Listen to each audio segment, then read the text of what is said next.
Les réseaux sociaux présentent de nombreux avantages. Toutefois, lorsqu'ils sont mal utilisés, ils peuvent être dangereux. Certaines personnes préfèrent utiliser diverses plateformes sociales pour en découdre avec des proches et trouvent en cela un certain réconfort.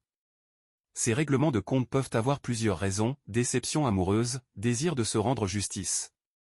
Dans leur élan de vengeance, elles affichent des informations à caractère personnel dans certains cas et dans d'autres cas, ce sont des images et ou des vidéos à caractère sexuel des personnes cibles, sans toutefois mesurer l'ampleur du préjudice que ces publications pourraient causer.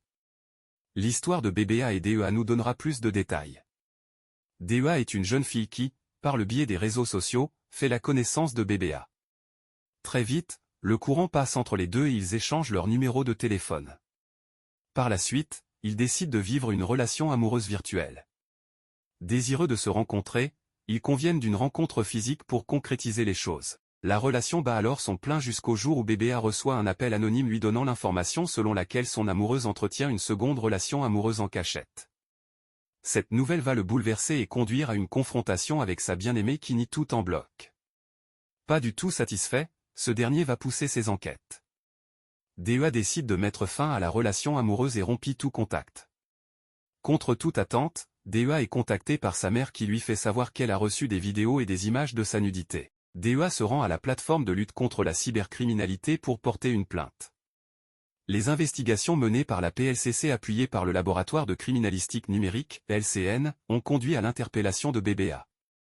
Lors de son audition, il reconnaît avoir publié des vidéos et des images à caractère sexuel de DEA sans difficulté. Il déclare agir sous l'effet de la colère et de la jalousie. À la question de savoir comment il a obtenu ces images et vidéos, il dit les avoir enregistrées pendant les moments intimes qu'il avait avec DEA. Il continue pour dire n'avoir pas pu supporter leur séparation puis avoir par la suite découvert la nouvelle relation amoureuse de DEA. Il termine en s'excusant auprès de DEA.